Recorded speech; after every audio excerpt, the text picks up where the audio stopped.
चलिए बेटा इधर ध्यान दीजिए, सब लोग इधर ध्यान दो। तो पिछली बार हम लोग पोटेंशियल एनर्जी के बारे में पढ़ रहे थे। कुछ डिफाइन इस तरह से किया गया था कि आपका जब भी किसी बॉडी में एनर्जी आती है जिस उसके पोजीशन को चेंज करने के कारण, है ना, the energy possessed by a body due to change in its position is called as potential energy. फिर हम लोग ने पोटेंशियल एनर्जी बल्कि चेंज इन पोटेंशियल एनर्जी और work done due to conservative force के बीच का रिलेशन देखा। हमने देखा कि change in potential energy is always negative of work done due to conservative force, ये हम लोग ने देखा था। फिर हम लोग ने उसमें देखा कि भैया पोटेंशियल ऑफ एनर्जी और फोर्स के बीच में क्या रिलेशन है। हमने कहा F is equals to minus du/dx होता है अगर पोटेंशियल एनर्जी सिर्फ और सिर्फ x का फंक्शन है। अगर potential energy x y z यानी 3 डायमेंशनल फंक्शन है तो क्या, तो भैया उस वक्त जो होगा फोर्स का फॉर्मूला आ जाएगा minus nabla u। Minus nabla u का मतलब क्या होता है, partial differentiation of u with respect to x plus, नहीं मालूम सिर्फ तू था नहीं, इसीलिए बोलते रेगुलर है ना। अभी रुको वहीं पे, तो माइनस नैबला u यानी partial differentiation of u with respect to x into I cap plus partial differentiation of u with respect to y into J cap plus partial differentiation of u with respect to z into K cap, ये हम लोग ने देखा था। फिर हम बढ़े थे आगे potential energy curve and nature of force के बारे में। हमने कुछ इस तरह का कर्व देखा था और हमने कहा था कि हम कर्व को देख के पहचान सकते हैं कि कर्व का कौन सा हिस्सा अट्रैक्टिव फोर्स बता रहा है और कौन सा हिस्सा रिपल्सिव फोर्स बताता है। मैंने स्टार्ट करने से पहले यह बता दिया था, अगर फोर्स नेगेटिव आ जाए तो इसका मतलब वो अट्रैक्टिव इन नेचर है, और अगर फोर्स पॉजिटिव आ जाए तो वो रिपल्सिव इन नेचर है। अब हमने कहा कि देखो ये जो ग्राफ है u वर्सेस x का है ना, और चलो अगर इस ग्राफ को मैं कुछ नाम दे दूं, पॉइंट्स को a b c d e ऐसा आप नाम दे देते हैं। हम देखते हैं कि जो ग्राफ AB है CD है, तो AB सेक्शन में और CD सेक्शन में क्या है, तो यहां पर du/dx जो है वो पॉजिटिव है। du/dx कैसा है बेटा, पॉजिटिव है। अब अगर du/dx पॉजिटिव है तो हम जानते हैं फोर्स का फॉर्मूला क्या होता है, माइनस du/dx। अब क्योंकि du/dx पॉजिटिव है तो जब ये वैल्यू मैं पॉजिटिव डालूंगा तो f की असल वैल्यू आखिर में जो भी आएगी वो नेगेटिव आएगी। इसका मतलब AB ग्राफ और CD ग्राफ क्या इंडिकेट करता है हमें, अट्रैक्टिव फोर्स। वहीं अगर मैं BC सेक्शन को और DE सेक्शन को देखता हूं, BC सेक्शन को और DE सेक्शन को देखता हूं, तो इसका स्लोप जो है वो कैसा है बेटा, नेगेटिव है। अगर स्लोप नेगेटिव है तो आपका du/dx भी क्या होगा, नेगेटिव होगा। अगर मैंने du/dx को नेगेटिव फॉर्म में डाला तो ये माइनस और वो माइनस मिलकर क्या हो जाएगा, प्लस। और फोर्स पॉजिटिव होने का मतलब क्या हुआ कि फोर्स क्या है बेटा, रिपल्सिव है। मतलब BC और DE क्या इंडिकेट करता है कि ये रिपल्सिव फोर्स इंडिकेट करता है ना। वहीं अगर मैं सिर्फ और सिर्फ पॉइंट B पे या सिर्फ और सिर्फ पॉइंट C पे या सिर्फ और सिर्फ पॉइंट D पे फोकस करूं, तो यहां पर अगर मैंने टेंजेंट बनाया तो ऐसा सीधा आएगा। बाकी कोई और जगह पे आप टेंजेंट बनाते हैं तो एक तो वो पॉजिटिव स्लोप या फिर नेगेटिव स्लोप आता है, मगर इस जगह पे टेंजेंट कैसा आता है, आपका पैरेलल आता है टू द एक्स एक्सिस। तो यहां पर स्लोप कैसा है बेटा, 0। और अगर यहां स्लोप 0 है इसका मतलब du/dx क्या है, 0 है। अगर du/dx 0 है इसका मतलब क्या है, फोर्स 0 है। हम लोग ने ये पढ़ा था। फिर हम गए थे इक्विलिब्रियम पे। हमने कहा था कि भैया इक्विलिब्रियम पहले तो होता क्या है, जब किसी भी बॉडी पे लगने वाले सारे फोर्सेस का सम अगर 0 हो जाए, यानी नेट फोर्स अगर 0 हो जाए, यानी कि नेट फोर्स बैलेंस्ड है, सारे फोर्स कैसे हैं, बैलेंस्ड है, तो हम कहते हैं कि वो सिस्टम क्या है, ये बॉडी क्या है, इक्विलिब्रियम में है, इजंट इट। तो फिर हमने कहा था हम इक्विलिब्रियम को 3 तरह से क्लासिफाई कर सकते हैं, stable equilibrium, unstable equilibrium and neutral equilibrium. Stable equilibrium क्या होता है? बॉडी जो है अपनी पोजीशन पे कायम रहेगी, अगर आप उसको थोड़ा सा सरकाते हो तो वो क्या होगा, वापस उसी जगह पर आ जाएगी। हमने एक कटोरे का एग्जाम्पल लिए थे, हमने कहा था कटोरे में एक बॉल रखो, है ना। तो कटोरे में जब आप एक बॉल रखते हैं, कुछ इस तरह से हमने देखा था कि इस तरह से बाउल था, और हमने कहा कि देखो यहां एक छोटा सा बॉल रखिए यहां पे। तो जब हम यहां इस बॉल को रखते हैं, हम देखते हैं क्या ये बॉल मूव कर रहा है, तो बोले नहीं, इसका मतलब वो क्या है, इक्विलिब्रियम में है। अब अगर ये इक्विलिब्रियम में है तो कौन सा है, स्टेबल है कि अनस्टेबल है, देखते हैं, बोले अभी पता लगाते हैं। इसको उसकी जगह से सरकाओ, जब मैं उसकी इसकी जगह से सरकाऊंगा तो उसके सारे लगने वाले फोर्सेस क्या करेंगे, उसको वापस उसी जगह ला लेंगे, मतलब उस जगह पे वो कैसा रहेगा, स्टेबल रहेगा। तो इसीलिए हम कहेंगे ये जो एग्जांपल है, it is an example of stable equilibrium. वहीं अगर मैं कहूंगा कि देखो उल्टा एग्जांपल लो, उल्टे कटोरे का एग्जांपल लो आप, तो अगर मैं उल्टे कटोरे के ऊपर एक छोटा सा बॉल रखता हूं, है ना, और अब मैं एक बॉल को थोड़ा सा धक्का देता हूं, तो उस पर लगने वाले फोर्सेस उस बॉल को वापस लेके आएंगे क्या? नहीं, वो तो उल्टा और दूर लेके चले जाएंगे। वो बॉल यहां से घसरता हुआ यहां तक के आ जाएगा, तो वो अपनी जगह से सरक गया, उस पर लगने वाले फोर्सेस ने उसको वापस लाए क्या? नहीं, उल्टा उसको दूर लेके चले गए। तो इस तरह के इक्विलिब्रियम को क्या कहते हैं, अनस्टेबल इक्विलिब्रियम। फिर उसके बाद मैंने कहा था कि भैया न्यूट्रल इक्विलिब्रियम क्या होता है, बोले कोई फर्क नहीं पड़ता, तुम जहां रखना है रखो, जैसे यहां रखे, उसको हटा के मैं यहां रखता हूं, है कि नहीं, तो बोले यहां जो अगर आप यहां रखते हैं और बाद में उसको हटा के यहां रखते हैं, तो मैं देखता हूं कि उस पर लगने वाले फोर्सेस ना उसको वापस लेकर आते हैं ना उसको दूर लेके जाते हैं, वो जहां है वहीं रह जाता है। तो इस तरह के इक्विलिब्रियम को क्या कहा जाता है ना, न्यूट्रल इक्विलिब्रियम, कि उस पर लगने वाले फोर्सेस ना उसको वापस लाएंगे ना उसको दूर लेके जाएंगे, बल्कि उसको जहां का वहीं रहने देंगे। तो उसको हम लोग कहते हैं न्यूट्रल इक्विलिब्रियम। हमने कहा कि स्टेबल इक्विलिब्रियम में पोटेंशियल एनर्जी अपनी मिनिमम लेवल पे होता है, और आपके अनस्टेबल इक्विलिब्रियम में पोटेंशियल एनर्जी अपनी मैक्सिमम लेवल पे होता है। वहीं आपके न्यूट्रल इक्विलिब्रियम में पोटेंशियल एनर्जी क्या होता है बेटा, कांस्टेंट होता है ना।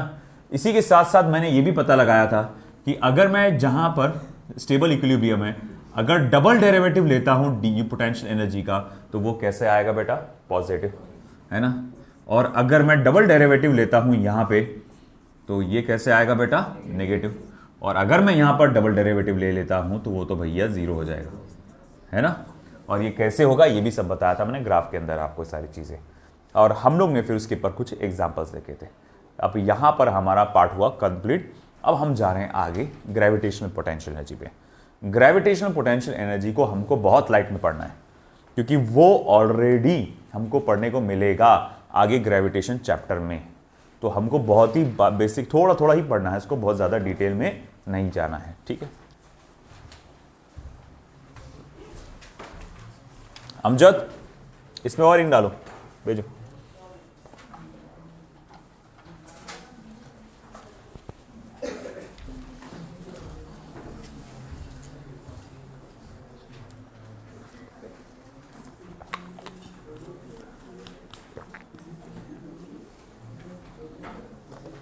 खोल दो।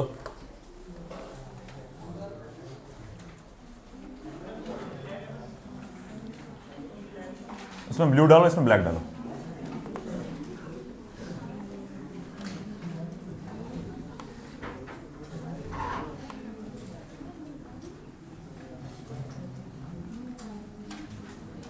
चलिए, टाइटल नंबर क्या आएगा,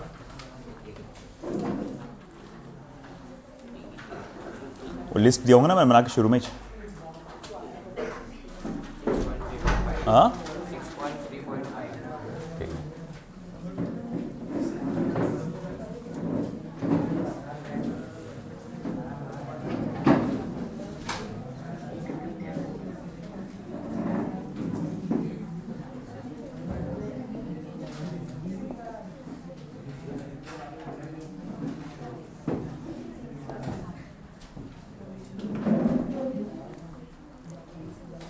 तो देखो इधर ध्यान दो बेटा, ग्रेविटेशनल पोटेंशियल एनर्जी, इसमें आने वाले सारे डेरिवेशंस कि ये फॉर्मूला कैसे बना, वो सारे डेरिवेशंस हम पर्टिकुलरली चैप्टर में देखेंगे। अभी हमको यहां पर डायरेक्टली फॉर्मूले ही देखना है इसके, है ना। तो जैसे कि gravitational potential energy between any two system of masses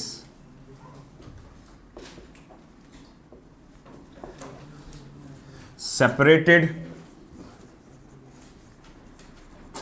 by distance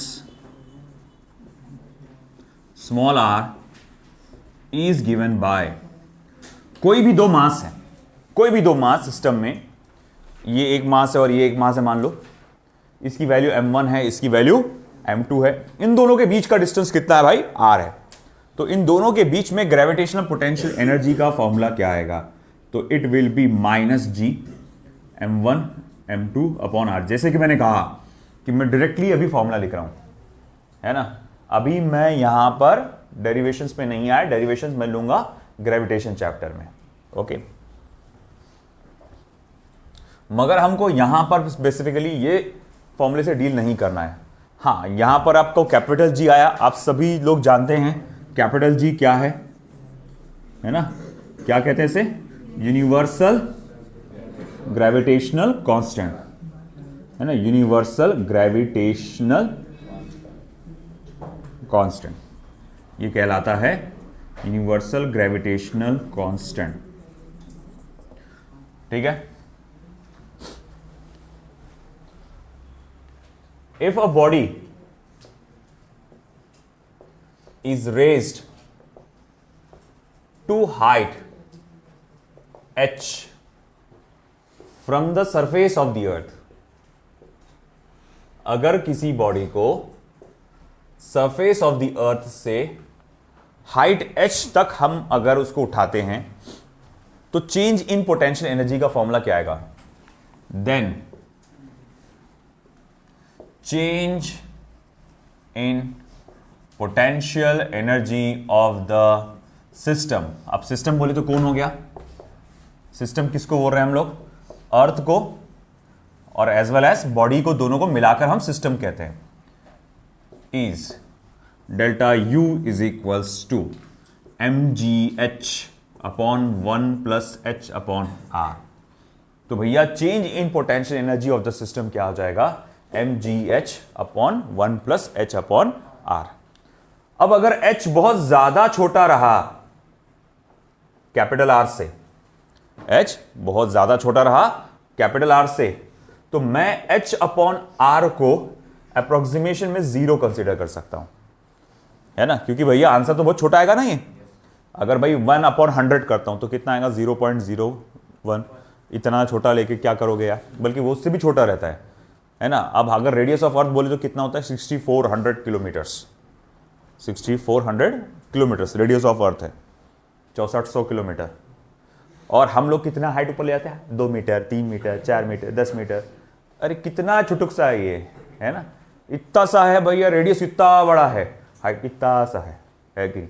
तो भाई हम वही बोल रहे हैं बेटा, अगर h is very much less than है तो h अपॉन r जो है अप्रोक्सीमेटली क्या हो जाएगा, 0।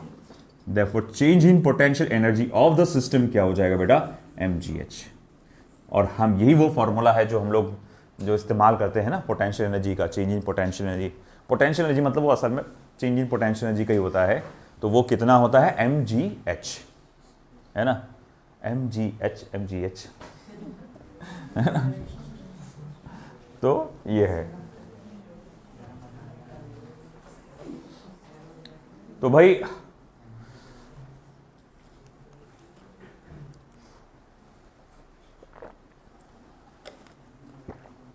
बस इसी पार्ट पे बेस्ड हमको प्रॉब्लम्स लेना है। आज हमारा उसी पे फोकस रहेगा, ग्रेविटेशनल पोटेंशियल एनर्जी पे। कल फिर जाएंगे हम लोग इलास्टिक पोटेंशियल एनर्जी पे। कल जाएंगे हम लोग इलास्टिक पोटेंशियल एनर्जी पे। ये हो गया इधर का, हाँ क्या हो गया, अबे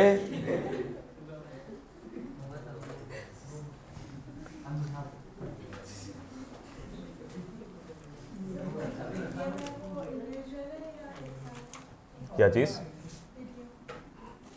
सब क्या है? इंडिविजुअल क्या कहूँगा? आबादी के साथ। कौन सी आबादी? माने आप लोग को तो आना ही है। अब आपके पेरेंट्स के सामने हम आपकी तारीफें करेंगे अच्छे से मसाला लगा के, है कि नहीं? आपको तो आना ही है। नहीं, इंडिविजुअली नहीं। वैसे तो पहले तो हम लोग कैसा है कि मीटिंग में जनरल एक वो रखेंगे हम लोग, पूरा सब लोग हम लोग एक एक करके जो है आपकी स्ट्रेटजीज क्या होना चाहिए, आप लोग कहाँ कमी कर रहे हैं, है ना। तारीफें तो नहीं करेंगे आपकी ये सारी चीज़ें बताएंगे। फिर क्या करना है एज अ पेरेंट, आपका क्या रोल होना चाहिए, है ना। ये सारी चीज़ों पर डिस्कशन होगा। फिर उसके बाद 1-to-1 डिस्कशंस होंगे पेरेंट्स मीटिंग में। कल है ना भैया पेरेंट्स मीटिंग? हाँ, 12 बजे आ जाने का है। वहाँ से जितना चल रहा चलेगा वो 3-4 घंटे के लिए।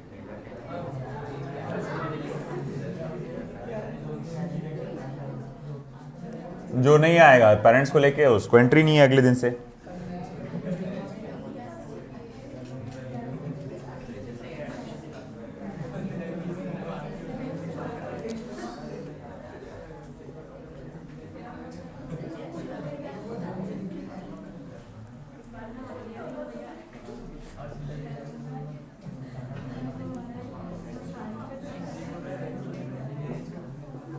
चलो बेटा इधर ध्यान दो। हाँ हाँ हाँ, आखिरी में इधर ध्यान दो। A stone of mass 0.5 kilogram is thrown vertically up with a speed of 9.8 metre per second. Find the potential energy after half second. Change in potential energy आना चाहिए था, not potential energy. Find potential energy after half second. अब देखो potential energy या change in potential energy निकालने के लिए हमारे पास फॉर्मूला क्या है। अब ऑफ कोर्स यहां पर जो है इस चैप्टर में तो एच जो रहेगा वो लेस देन कैपिटल आर ही रहेगा, है ना। भले ही हम वो जो आगे जब ग्रेविटेशन चैप्टर में जाएंगे तो वहाँ h काफ़ी बड़ा रहेगा, मगर इस चैप्टर में तो हम लोग नीचे वाला ही फॉर्मूला यूज़ करने वाले हैं बेसिकली। तो अगर मुझे चेंज इन पोटेंशियल एनर्जी निकालना है तो उसके लिए क्या क्या चाहिए? मास, ये तो कांस्टेंट है, और हाइट। इनमें से क्या क्या मुझे दिया हुआ है? तो बोले भैया यहाँ पर मास दिया हुआ है। अच्छा, और क्या दिया हुआ है तुमको? इनिशियल स्पीड, कितनी स्पीड से फेंका गया, बोले वो दिया हुआ है। टाइम दिया गया है हाफ सेकेंड। यार हमें जो जिस चीज की तलाश है वो है हाइट, वो हमारे पास नहीं है। तो पहले फोकस हमको करना पड़ेगा हाइट पे। तो हम लोग हाइट निकालेंगे कैसे? h is equal to U T minus half of G T square से। ये फॉर्मूले से हम हाइट निकालेंगे, है ना। काइनेमेटिकल इक्वेशंस, जब भी कोई चीज रिटार्डेड मोशन या एक्सेलरेटेड मोशन से ट्रेवल करती है तो उसका फॉर्मूला है। तो अच्छा देखो u क्या है? u है आपका 9.8। टाइम कितना है? 1/2। फिर बाद में माइनस 1/2, 9.8, और टाइम कितना है? अगेन 1/2 का स्क्वायर। देखो 9.8 डिवाइडेड बाय 2 कितना होता है? 4.9। यहां पर भी 4.9, यहां पर भी 4.9। निकालो तो कॉमन बाहर निकाल लिए। बचा क्या? 1 माइनस 1/4, यानी क्या बचा? 9.8 मल्टीप्लाई बाय 3/4। जरा बताएंगे आप मुझे 9.8 मल्टीप्लाई बाय 3/4 होता कितना है? चलो करो कैलकुलेट। 9.8 को 4 से डिवाइड करो, 3 से मल्टीप्लाई करो, 4.9 का और आधा ले लो, कितना हो जाएगा? देखो सब, वो बताओ वैल्यू क्या आ रही, बताओ मुझको कैलकुलेट करके फटाफट। चल हमदान कर सॉल्व।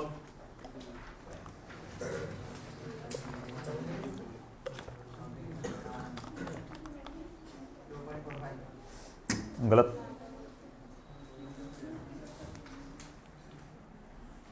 पूरा आंसर बता मुझको।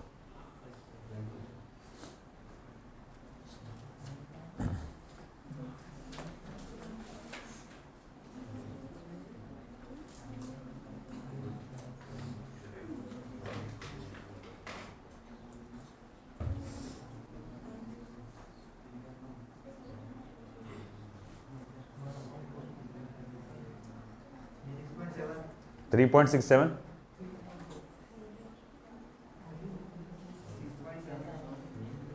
6 पॉइंट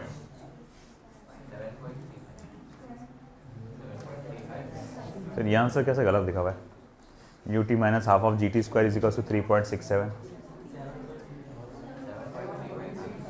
7.35। चलो फिर वही ले लेते हैं।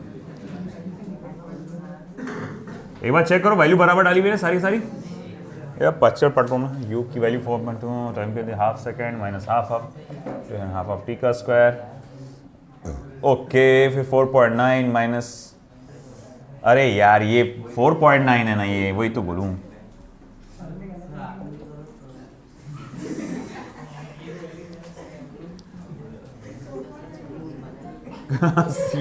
ये अल्टीमेट था।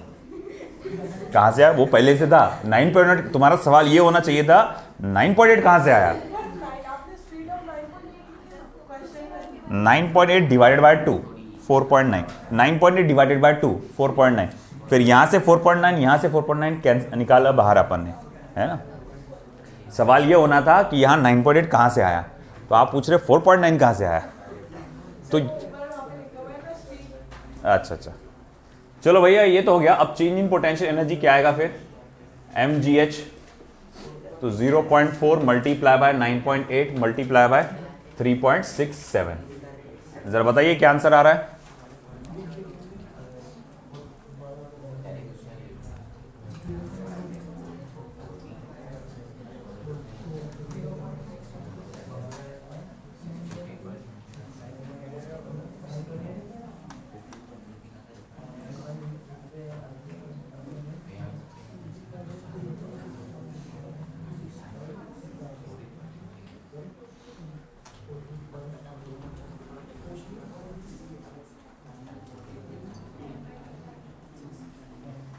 कितना आ रहा? क्या ये आंसर इस तरह से आ रहा है? 14.386 जूल। चेक कर लिए कैलकुलेटर में? यस सर है बराबर बोला ना। Yes sir गधड़िया।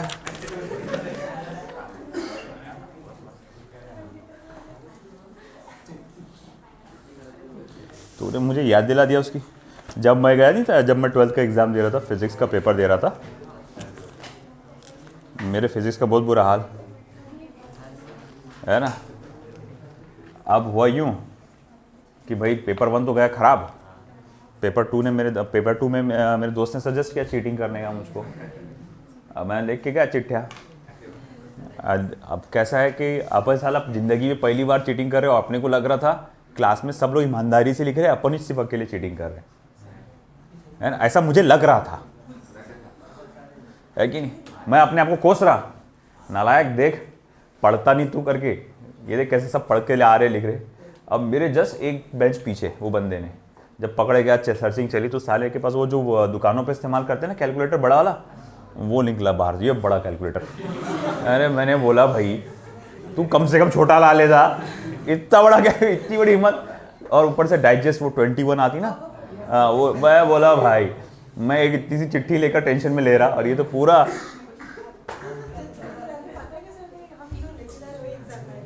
पता नहीं, मैं पूरा चैप्टर लेके गया था। चलो इधर भैया, मैं उसमें एक्सपर्ट नहीं हूं, मैं हमेशा उसमें गड़बड़ करा। Calculate the work done, calculate the work done in lifting a 300 Newton weight to a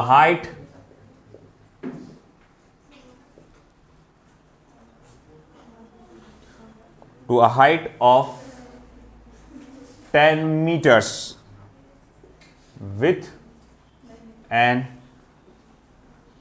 acceleration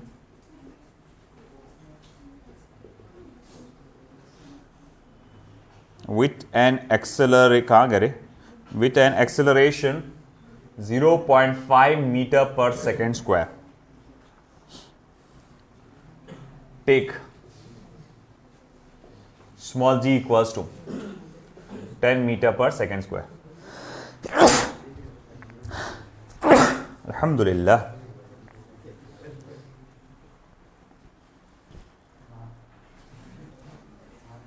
चलिए,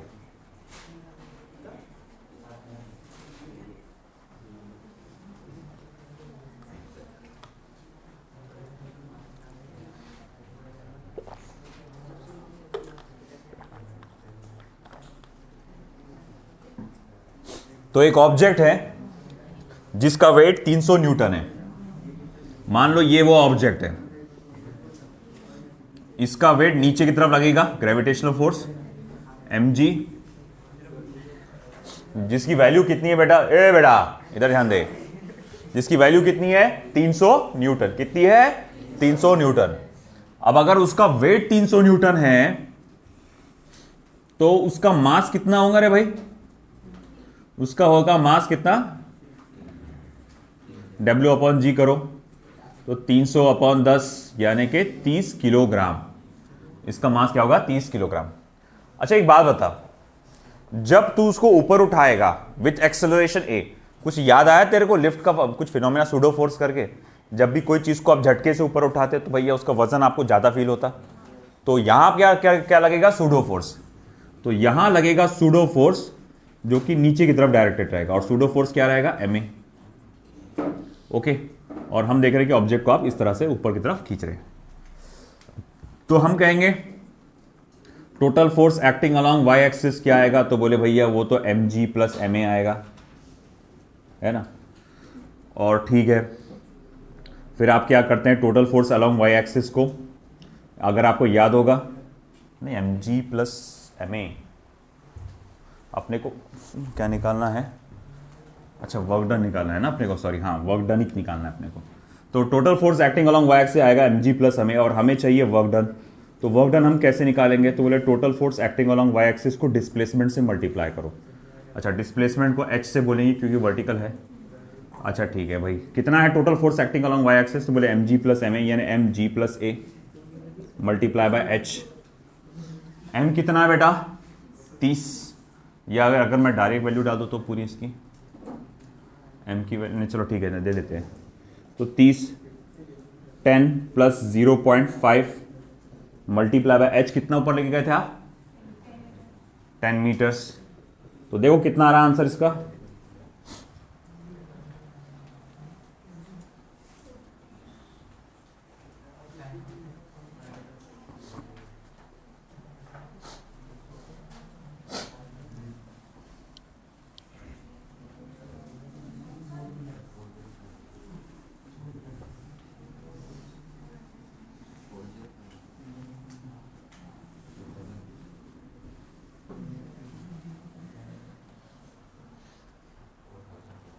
कितना आ रहा हो 3150 आएगा, ये आएगा भैया 3150 जूल्स,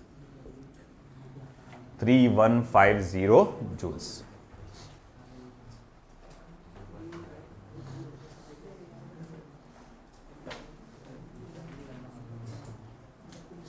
आया समझे।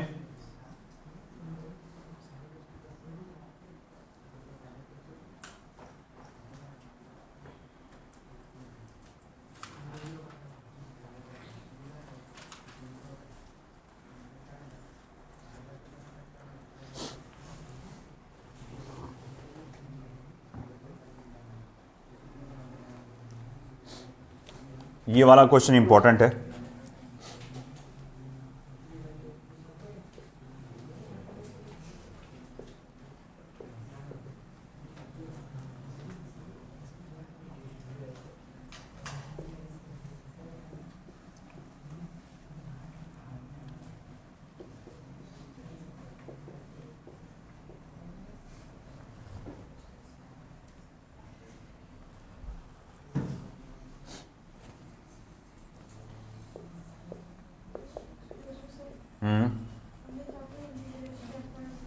इंटीग्रेशन नहीं, समेशन। समेशन का मतलब होता है टोटल। क्या, हाँ उसके नीचे क्या मतलब, ये यहाँ mg+a लिखने की बजाय अच्छा इसकी वैल्यू निकालना अलग से कर सकते हैं। आपका कहना आ रहा है कि अपन टोटल फोर्स निकाल लेते फिर डिस्प्लेसमेंट से मल्टीप्लाई कर देंगे, चलता है, अपना चॉइस है वो।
हुआ उधर का प्रॉब्लम,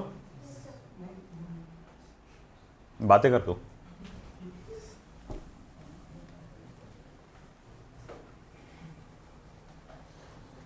क्वेश्चन को पढ़िए अच्छे से एक बार। एक कमाल का क्वेश्चन सामने आया है, आपको काफी जगह देखने को मिलेगा, ये एग्जाम टेस्ट वेस्ट में भी देखने को मिलेगा, आपको काफी सब चीजों में देखने को मिलेगा। To cylindrical vessels of equal cross sectional area capital A contains water up to height h1 and h2। ठीक है, दो सिलेंड्रिकल वेसल्स है, दोनों का क्रॉस सेक्शनल एरिया कैसा है बेटा, सेम है, और उनमें जो पानी की जो हाइट है, एक उसमें h1 है, दूसरे में h2 है। तो चलो थोड़ा सा उसका डायग्रामेटिकल रिप्रेजेंटेशन दे देते हैं आप। मैं सबसे पहले कंडीशन नंबर 1 की बात कर रहा हूं, जो पहली कंडीशन दी गई है उसकी बात कर रहा हूं। कंडीशन नंबर 1, मेरे पास ये दो वेसल्स है, ध्यान रखने कि दोनों का क्रॉस सेक्शनल एरिया सेम होना चाहिए। मेरे से गलत हो सकता है बट आपको इस बात का ध्यान रखना है, हो सके तो स्केल से बना लो गिन कर पूरा, है ना। तो ये दो वेसल्स है जिनमें लिक्विड का हाइट इसमें मान लो कितना है, h1 है,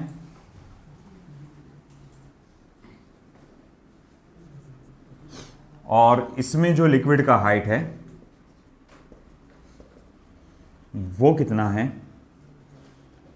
h2 है। दोनों में सेम लिक्विड है तो डेंसिटी दोनों में कैसी होगी, लिक्विड की सेम, वाटर है ना, हाँ वाटर है तो उसका डेंसिटी कैसा होगा, सेम। सिर्फ किस चीज का फर्क है, हाइट का, है कि नहीं। अच्छा ठीक है, मान लिया। तो सबसे पहले तो मैं ये जानना चाहूंगा कि पोटेंशियल एनर्जी अभी सिस्टम की क्या है। उससे पहले थोड़ा सा बेटा एक चीज को देख लेते हैं अपन ना। एक सेंटर ऑफ मास का कंसेप्ट है जो अगले चैप्टर में आएगा आपको रोटेशनल मोशन में, मगर इसकी जरूरत यहां पड़ रही है हमको अभी, तो थोड़ा सा उसको मैं आपको बता दूं।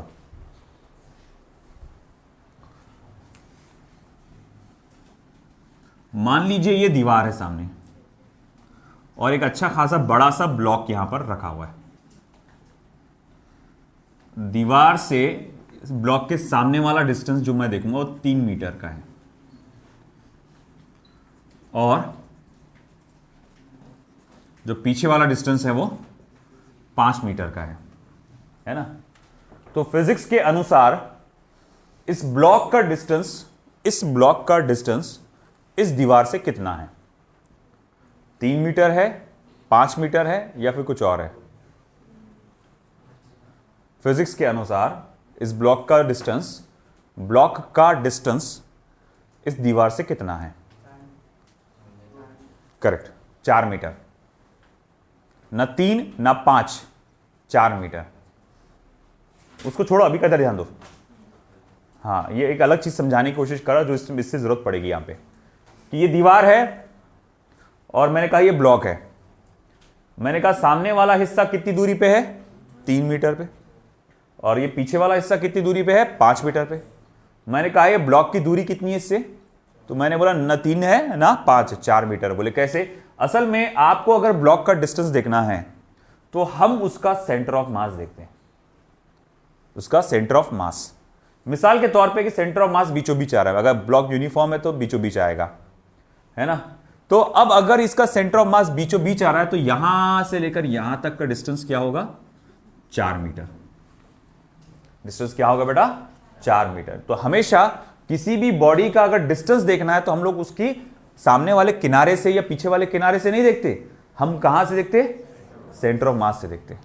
एक और एग्जांपल, इसी तरह एक और ब्लॉक है मेरे पास, जमीन से है वो।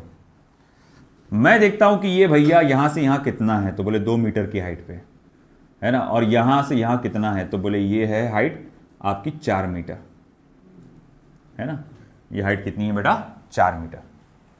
मैं आपसे पूछूंगा भैया अब मुझे बताओ इस ब्लॉक का डिस्टेंस, है ना, इस ब्लॉक की height from the earth surface of the अर्थ कितना है? 3 मीटर बोलना पड़ेगा आपको। क्यों? आप ये नहीं बोल सकते हाइट को, फिर बाकी का कहां गया बोले? तो भैया ना ये ले सकते, आपको एक सेंटर ऑफ मास को लेना पड़ेगा। तो बोले सेंटर ऑफ मास कितना आएगा? बोले बीचों बीच यहां से आएगा मान लो, तो बोले ये कितना आएगा? 3 मीटर, है ना। ये 2 है तो ये 4 है, तो भैया आधा बीच में होगा तो 3 मीटर होगा ये, है ना। इवन अगर मान लो जमीन पे रखा हुआ है, मैं बोलता हूं कि ब्लॉक की हाइट 2 मीटर है। ब्लॉक की हाइट कितनी है? 2 मीटर। तो मैं बोलूंगा भैया बताओ इसकी ग्रेविटेशनल पोटेंशियल एनर्जी कितनी है? तो बोले यार ग्रेविटेशनल पोटेंशियल एनर्जी का फॉर्मूला क्या होता? तो बोले mgh होता, है ना। तो बोले देखो इसका मास मान लो m है, g, तो बोले हाइट कितनी आएंगी? बोले तो बोले 1 मीटर, है ना। 1 क्यों बोलेंगे अपन यहां पर? क्योंकि इसके जो सेंटर ऑफ मास है ना, उसका हाइट कितना आ रहा है यहां पर से? 1 मीटर आ रहा है। आई क्या बात समझ में आपको? ये कंसेप्ट समझ में आया क्या? किसी भी बॉडी का आपको पोटेंशियल एनर्जी निकालने के लिए हाइट लगता। छोटा सा पार्टिकल है तो टेंशन ही नहीं, उसको थोड़ी देखेंगे यार ये ऊपर वाला ले रहे कि नीचे वाला ले रहे। वो छोटा सा पार्टिकल है ना, उसको तो कहाँ है जहां है वहीं की हाइट पकड़ लो। मगर एक बहुत ही बड़ी बॉडी है तो उसकी हाइट देख रहे आप, तो आप ना यहां से ना यहां से उसके सेंटर ऑफ मास से देखते हैं, क्योंकि ये कंसेप्ट मुझे यहां यूज करना है। ठीक है,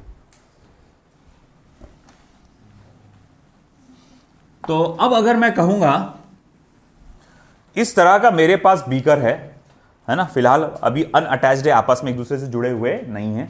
चलो एक काम करता, मैं पाइप लगा देता मगर उसको खोलूंगा नहीं, है ना। मान लो पाइप लगा हुआ है मगर अभी बंद है, पानी का फ्लो नहीं हो सकता अभी फिलहाल, मैंने बंद करके रखा है। इमेजिन कर लो यहां पे। अब ऐसा है कि इसकी हाइट h1 है, इसकी हाइट h2 है। मैं कहूंगा भैया initial potential energy of the system क्या आएगा? Initial potential energy of system, जरा बताना तो भाई कितना रहेगा initial potential energy of the system?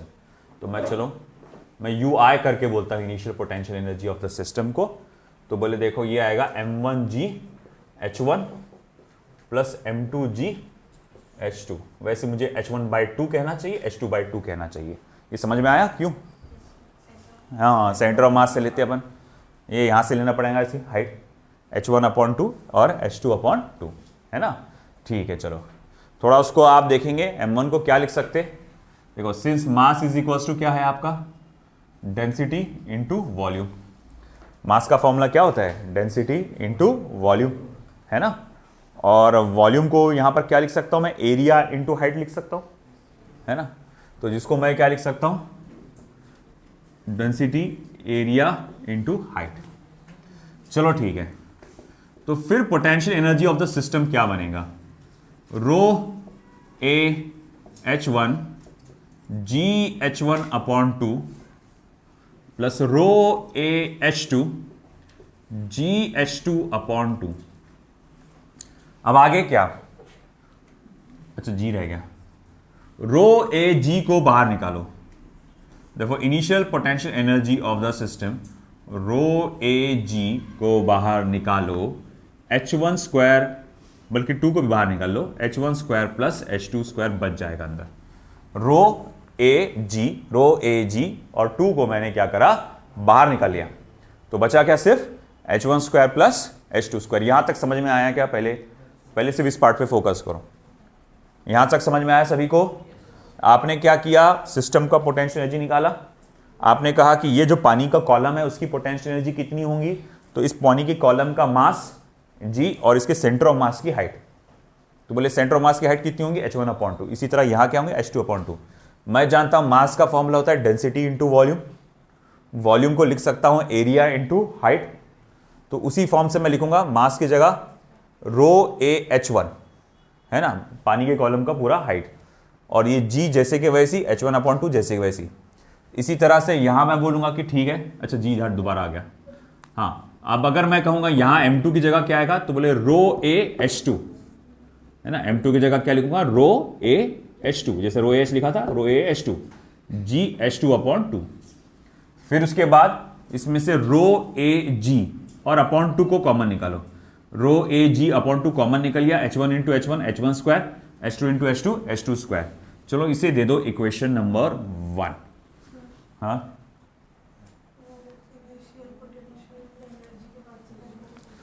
मास का फॉर्मूला ये डेंसिटी इंटू वॉल्यूम, ये मालूम है ना। वॉल्यूम को अपन एरिया इंटू हाइट बोल सकते हैं, है ना, area of cross section into height, तो एरिया इंटू हाइट। अब यही वैल्यूज मैं यहां पर डाल रहा हूं, तो वहां पर देखो मास की जगह लिखूंगा मैं रो AH1, इतना पार्ट M1 की जगह आया रो AH1 यहीं से, और M2 की जगह पे आया रो AH2। अब इसमें कॉमन क्या है, रो AG, क्योंकि दोनों भी बीकर में क्या है, पानी है। अगर मटेरियल सेम है तो डेंसिटी सेम रहती है, तो इसीलिए रो सेम है। दोनों बीकर का area of cross section same है, खुद क्वेश्चन में बोला हुआ है, तो इसीलिए ए बी कैसा है, सेम है। एक्सलेरेशन ड्यू टू ग्रेविटी तो कांस्टेंट है और 2 भी कांस्टेंट है, तो उसे बाहर निकाल लिए, बचा क्या, H1 square plus H2 square. अब सिचुएशन क्या हुई, मैंने ये नल को खोला, ये जो बीच में ब्लॉक था पानी का उसको खोला। अब उससे क्या होगा कि ये लेवल ज्यादा होने के कारण और ये लेवल कम होने के कारण थोड़ा सा पानी इधर जाएगा, इसका लेवल थोड़ा सा कम होगा और इसका लेवल थोड़ा सा बढ़ जाएगा, और जब तक होगा जब तक कि सेम लेवल पे नहीं आ जाते। जब ये सेम लेवल पे आएंगे वो पानी का फ्लो रुक जाएगा। तो अब मैं कंडीशन नंबर 2 का डायग्राम बनाता हूं। देखो अब क्या हुआ यहां पे, तो कंडीशन नंबर 2, तो कंडीशन नंबर 2 में हमने ये देखा कि अब सिचुएशन ये है, यही बीकर है, इस बार आपने नल को खोल दिया, बीच में जो था पाइप को खोल दिया, तो अब यहां मैं देखता हूं कि जो पानी का लेवल है दोनों में सेम हो चुका है। पानी का जो लेवल है दोनों में सेम हो चुका है। अच्छा ठीक है, यहां पानी का हाइट अब कितना हो गया, तो बोले H। अच्छा यहां पानी का हाइट कितना हो गया, तो बोले यहां पर भी कितना हो गया, H। आया समझ में? अब आगे क्या, तो बोले final potential energy of the system क्या रहेगा। फिर से वही खेल खेलना अपने को, final potential energy of the system. अब ऐसा है कि दोनों में पानी का लेवल कैसा है, सेम है, तो दोनों में पानी का मास भी कैसा होगा, सेम होगा। तो मैं यहां लिखूंगा, देखो भैया अब जो रहेगा वो रहेगा mgh/2 प्लस mgh/2। मैंने ये फॉर्मूला लिखा तो समझ में आया क्या? तो हमने देखा कि भैया ठीक, एक मिनट पर, तो भैया हमने कहा कि ठीक है ये हमारे समझ में आ गया कि भैया mgh/2 क्यों ऐसा, क्योंकि अब दोनों में पानी का मास कैसा है, सेम है। तो मैं अब इसको आगे क्या लिख सकता हूं, that is equal to 2 times of mgh/2, यानी कि सिंपली क्या हो जाएगा, mgh। अब इसको देता हूं इक्वेशन नंबर 2। अब हमें अक्सर जो हमसे जो पूछा गया है वर्क डन के बारे में पूछा है बाय ग्रेविटी, है ना। अगर आपको वर्क डन बाय ग्रेविटी निकालना है, ग्रेविटी कैसी है बेटा, एक कंजर्वेटिव फोर्स है। अब work done by gravity, work done by conservative force क्या होता है? Minus of U2 minus U1, है ना, minus of U2 minus U1, या फिर इसको आप ऐसा भी कह सकते हैं U1 माइनस U2। देखो भैया, ये U1 माइनस U2 हर वर्क डन में नहीं बोल सकते अपन, U1 माइनस U2 हर वर्क डन में नहीं बोल सकते, ये सिर्फ work done due to conservative force को U1 माइनस U2 बोल सकते हैं। जैसे work done due to gravity, work done due to electrostatic force, work done due to magnetic force, work done due to elastic force, सिर्फ उसी जगह पे आप U1 माइनस U2 का इस्तेमाल कर सकते हो। बात समझ रहे ना आप? ये भाई आप वर्क डन और चेंज इन पोटेंशियल एनर्जी का रिलेशन याद है ना? Change in potential energy is minus of work done, minus sign को इधर ला लिया मैंने। अब मैंने कहा कि भैया U2 माइनस U1 के अगर माइनस साइन को अंदर घुसा दूं तो ये माइनस हो जाएगा, ये प्लस हो जाएगा, तो इसको U1 माइनस U2 लिख सकता हूं। तो मैं मालूम है भैया इनिशियल माइनस फाइनल करूंगा तो मुझे वर्क डन बाय ग्रेविटी मिल जाएगा। मेरे पास दोनों है बेटा, बिल्कुल सही, तेरे पास दोनों है, तू माइनस कर देगा, तेरे को आंसर मिल जाएगा। बट एक प्रॉब्लम है, एक इशू आएगा। बोले क्या? कि बोले भैया यहां पर H1 और H2 है और यहां पर खालिस H है, तो पता लगा कि H का H1 और H2 के साथ क्या रिलेशन है। बोले वो कैसे पता लगेगा, बताते हैं अभी। ये इधर का हो गया, क्वेश्चन लिखना होगा सभी का, किसी का बाकी है क्वेश्चन लिखना?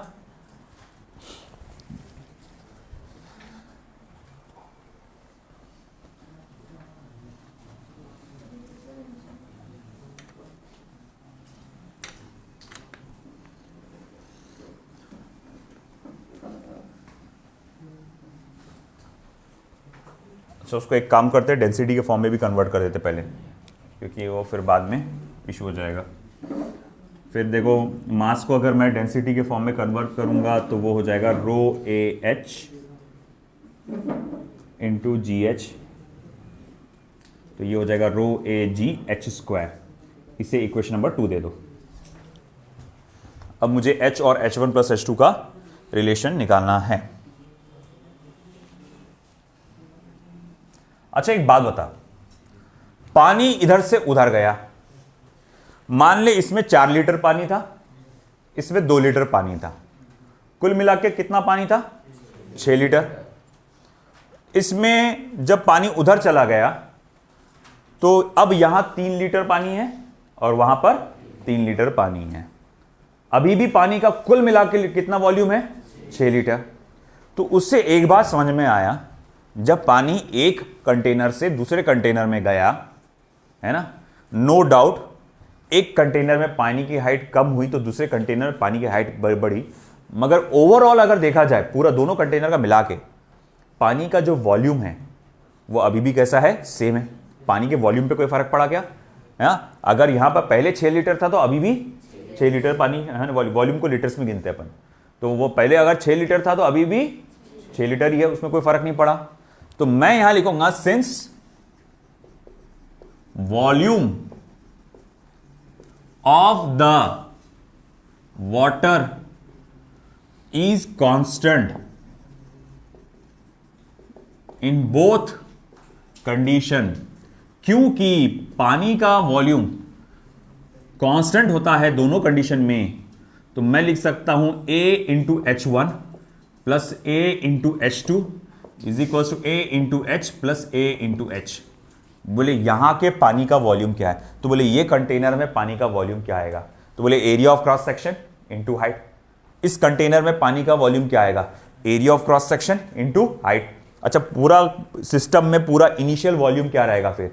तो AH1 प्लस AH2। अच्छा, थोड़ा सा पानी उधर चला गया, अब इसकी हाइट H होगी, उसकी भी हाइट H होगी। मैं बोलूंगा इस कंटेनर में पानी का वॉल्यूम क्या रहेगा? A into H। और इस कंटेनर में पानी का वॉल्यूम क्या रहेगा?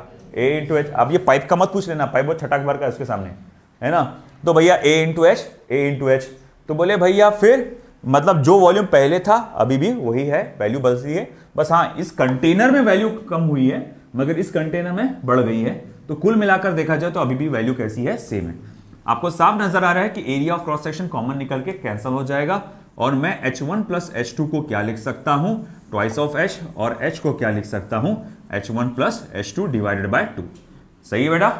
अब इससे हमको पता चला कि अरे अच्छा, H की जगह आप H1 प्लस H2 लिख सकते हैं। तो फिर फाइनल पोटेंशियल एनर्जी का जो फॉर्मूला आएगा वो क्या आएगा कि भैया रो ए जी, है ना। H की जगह क्या लिखेंगे आप? H1 प्लस H2 अपॉन 2 का होल स्क्वायर। तो H1 प्लस H2 अपॉन 2 का होल स्क्वायर आप करके लिखेंगे।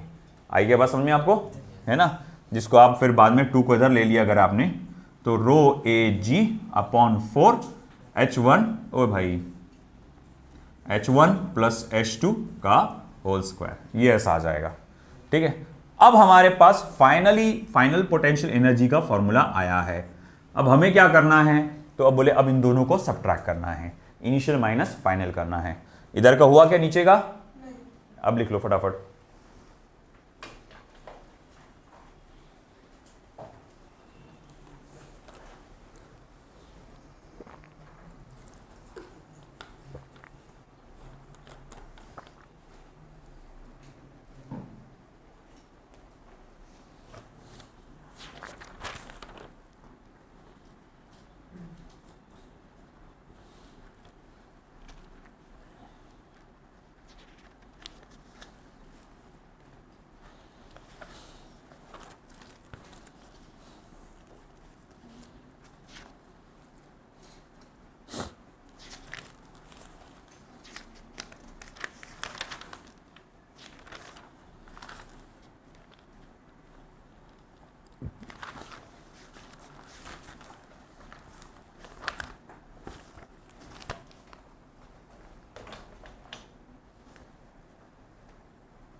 हुआ नीचे का कंडीशन नंबर 1 का। बेटा जल्दी करो, टाइम बहुत ले रहे आप।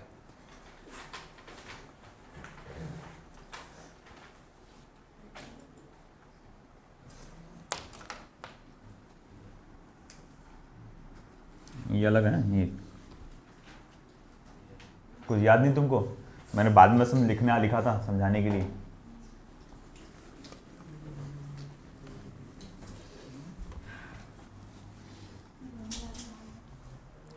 अब हम कहेंगे ठीक है, फिर वर्क डन बाय ग्रेविटी क्या आएगी, तो वर्क डन बाय ग्रेविटी आएगी initial potential energy minus final potential energy. बोले भैया इन दोनों को माइनस करना पड़ेगा। अच्छा क्या है वर्क डन बाय ग्रेविटी, फिर रो A G upon 2 H1 plus H2 का whole square minus rho A G upon 4, sorry H1 square plus H2 square, not whole square, हाँ H1 प्लस H2 का होल स्क्वायर। सही है। अब इसमें से क्या कॉमन निकला सकता है, तो बोले यार इसमें से रो ए जी अपॉन 4 को कॉमन निकाल लेंगे, है ना। अब उधर का नहीं हुआ होगा, 1 मिनट दे रहा हूं बस, 1 मिनट लिखो फटाफट।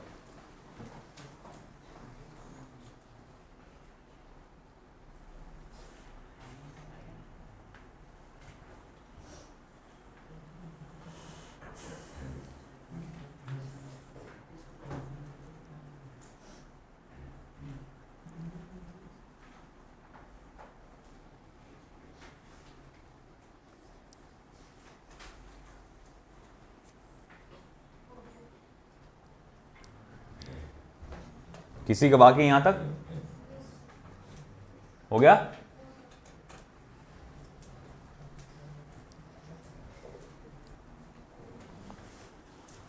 है जबरदस्ती क्या कशा को बोल रहा था मैं,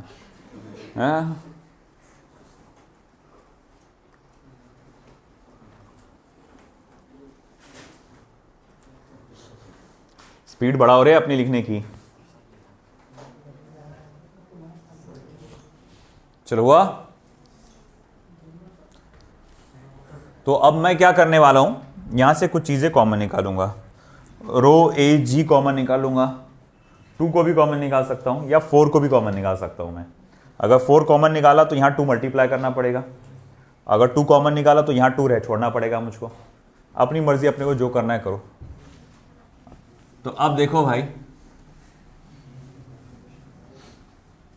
मैंने क्या किया, मान लो रो ए जी अपॉन 4 को कॉमन निकाल लिया, तो फिर मैं लिखूंगा therefore work done by gravity is equals to rho A G upon 4, तो 2 को वहां से कॉमन छोड़ना पड़ेगा यहाँ पे, 2 times of h1 square plus h2 square minus h1 plus h2 का whole square, 2 times of h1 square plus h2 square, है ना, माइनस h1 प्लस h2 का होल स्क्वायर आएगा।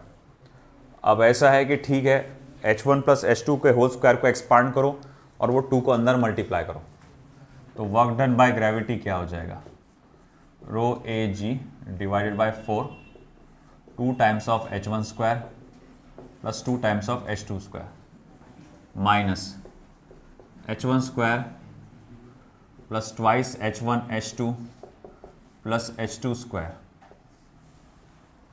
है ना। मैंने a प्लस बी होल स्क्वायर का फॉर्मूला लगा के उसको एक्सपांड किया, A square plus twice A B plus B square.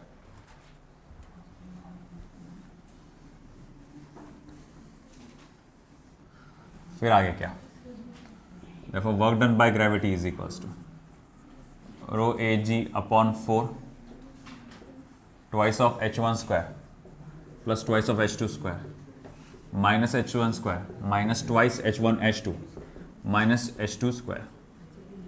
अब देखिए जरा बेटा, 2h1 स्क्वायर और यहाँ माइनस h1 स्क्वायर, तो ये 2h1 स्क्वायर में से ये h1 स्क्वायर को माइनस कर सकते, ये 2h2 स्क्वायर में से ये h2 स्क्वायर को माइनस कर सकते, तो फिर क्या बचेगा, rho A G divided by 4 h1 square minus 2h1 h2 plus h2 square. देखो बेटा, इसमें से इसको माइनस किया और इसमें से इसको माइनस किया, समझा ना, ट्वाइस h1 स्क्वायर में से h1 स्क्वायर को माइनस किया और ट्वाइस h2 स्क्वायर में से h2 स्क्वायर में से सिर्फ h2 स्क्वायर को माइनस किया, तो बचेगा क्या, यहां पर सिर्फ h1 स्क्वायर और वो बचेगा प्लस h2 स्क्वायर, और ये माइनस को मैंने ऐसा लिखा, मैं जानबूझ के ऐसा लिखा ताकि आपको कुछ नजर आए। क्या नजर आया, h1 h2 नजर आया। अरे भाई a minus B whole square का फॉर्मूला नजर आया है ना, a square minus 2ab plus B square, है ना। तो इसीलिए वर्क डन बाय ग्रेविटी अब क्या हो जाएगा, rho A G upon 4 h1 minus h2 का whole square, and this is the final answer. नहीं नहीं, यही का है, नीट का भी नहीं है, नीट का बोलेंगे एक तरीके से, जेई का भी नहीं है। आया समझ में। अब भैया ये वैल्यू याद रखो डायरेक्टली, है ना, रो A G upon 4 h1 minus h2 का होल स्क्वायर, ये फॉर्मूला, ये बहुत प्रॉब्लम तुमको आएगा, टेस्ट में भी देखने को मिलेगा, तो वैल्यू को याद रखो।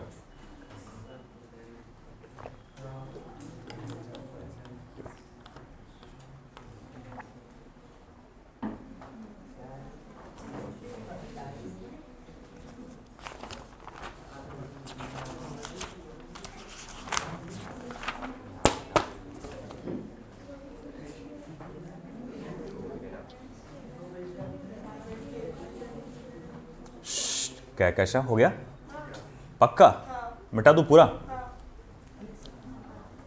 अरे कुछ भी नहीं हुआ, उसको मालूम है। वहां तक क्या हो गया, जानते हो बाबा मैं क्या बोलूं तो बातें नहीं करने का फिर। रो A G upon 4 h1 minus h2 का होल स्क्वायर,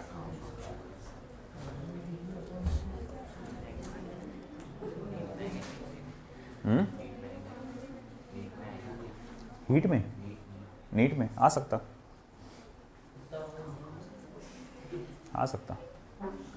इसीलिए तो बोल रहा ना, याद रखो डायरेक्ट वैल्यू, यूनिक प्रॉब्लम है ना, है ना। अगर उसने भाई कुछ इसी तरह से नंबर वैल्यू डाल के दे दिया, नंबर की जगह, अल्फ़ाबेट्स की जगह, जैसे कि उसने बोला पहले 4 मीटर था, बाद में 10 मीटर हो गया, ऐसा कुछ नंबर दे दिया उसने, तो फिर आपको सॉल्व करना आना चाहिए, डायरेक्ट फॉर्मूला याद रखो।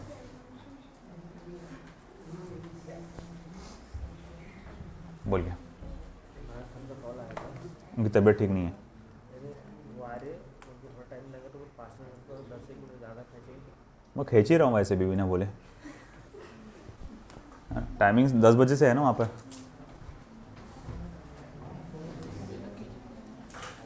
आपका मंडे से टाइमिंग रहेगा 8:30 से, है ना।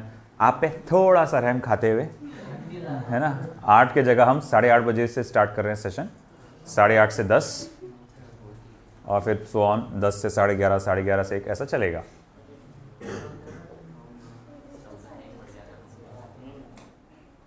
थोड़ा सा, है ना, खासतौर से जो बाहर आने वाले सिपगर्ल हो गया, नबील हो गए, लोग थोड़ा बाहर से आते, टाकली से आते, तो इनको गाड़ियाँ जल्दी मिलती नहीं, कई बार वो लेट हो जाते, उस बात का ख्याल रखते हुए।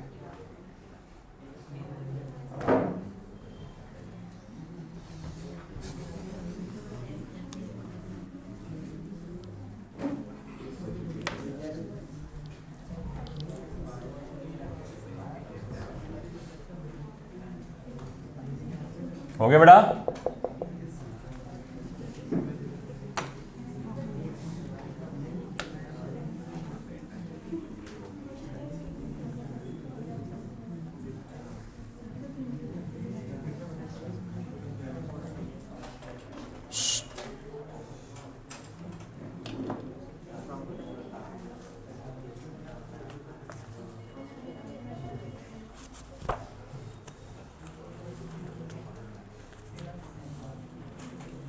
लिखो।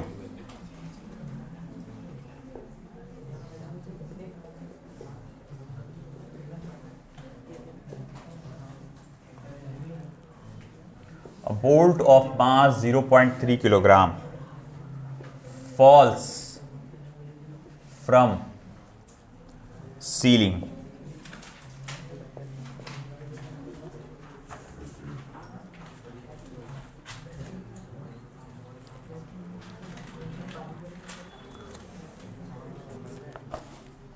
Of an elevator moving down with a uniform speed,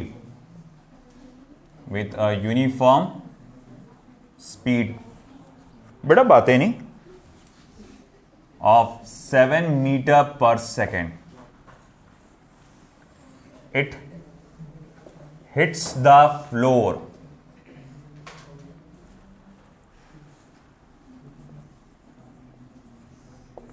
of the elevator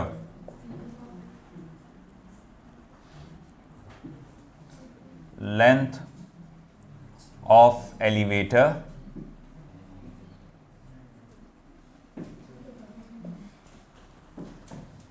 equals to 3 meter and does not rebound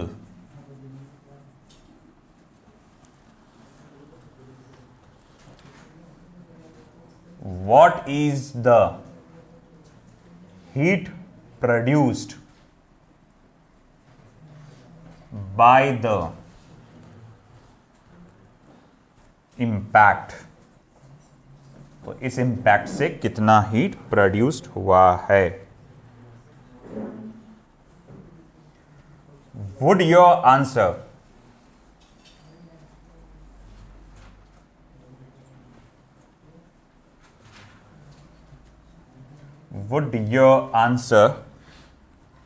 be different? क्या आपका आंसर अलग रहेगा if the elevator were stationary? अगर आपका एलिवेटर स्टेशनरी होता तो? एक बहुत ही सिंपल सा क्वेश्चन है।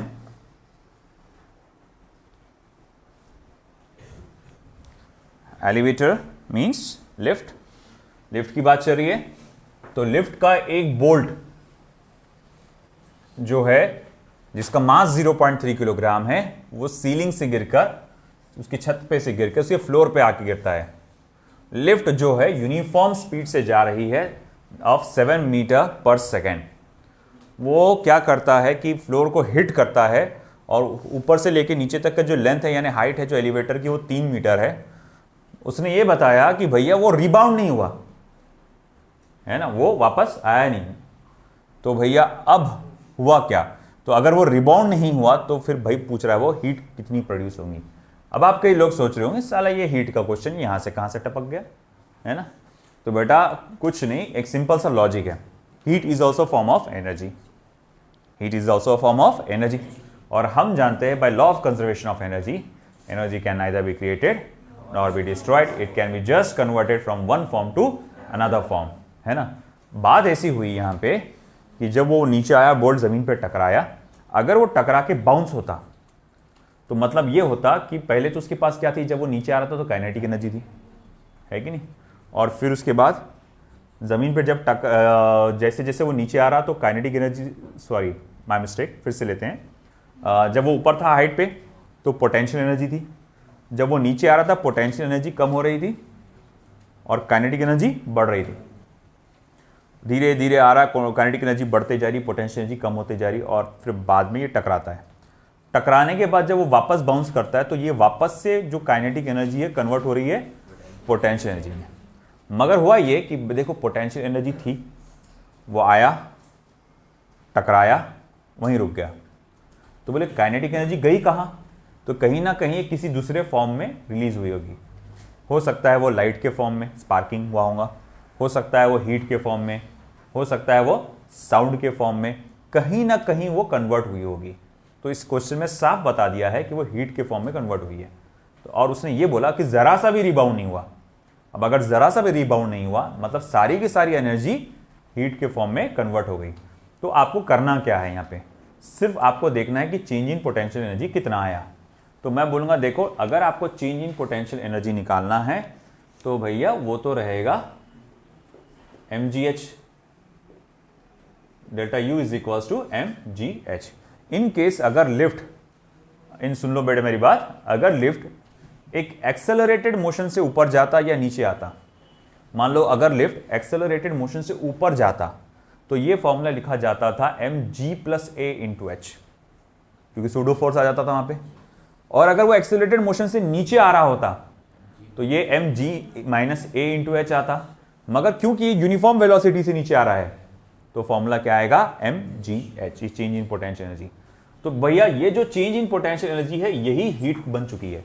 इसी ने अपना रूप बदल के क्या ले लिया है, धारण, हीट बन चुका है। तो बोले अच्छा ठीक है, मास कितने का था, 0.3 किलोग्राम का। जी को आप चलो छोटा सी है तो 9.8 ले लो। हाइट कितने की बताए, 3 मीटर्स की। जरा बताओ तो उसकी वैल्यू कितनी आती फिर, 8.82। अच्छा वो है, चेक कर एक बार।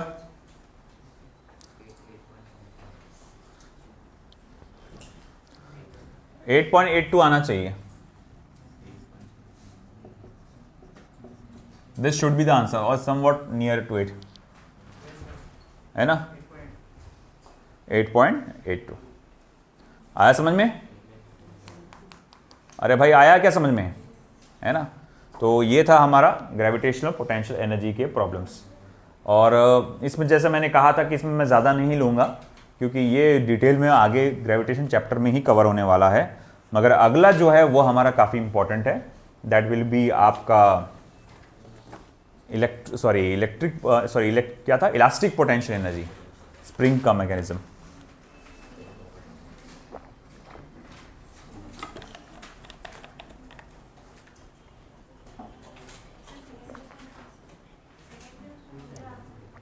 हाँ, second answer, would your answer be different if the elevator was stationary. क्या लगता है अगर वो एलिवेटर यूनिफॉर्म स्पीड से ना जाता, सिर्फ अपनी जगह पे रुका हुआ होता, तो क्या लगता है आपको आंसर अलग आता था? तो जी नहीं, आंसर सेम आता था, है ना। क्योंकि स्टेशनरी हो या अपनी जगह पे रेस्ट में हो, है ना, दोनों भी कौन से इसमें आते हैं, non inertial inertial frame of reference में आते हैं। उस पर कोई सूडो फोर्स लगता ही नहीं है, जो है रियल फोर्स लगेगा, और वो सेम रियल फोर्स लगने वाला था। तब भी हाइट h ही होती थी 3 मीटर्स, मास तो वही था, स्मॉल जी की वैल्यू भी वही थी, तो आंसर वही रहता। हाँ, अगर एक्सेलरेटेड मोशन से ऊपर या नीचे जाता था तो फर्क आता था आंसर्स में।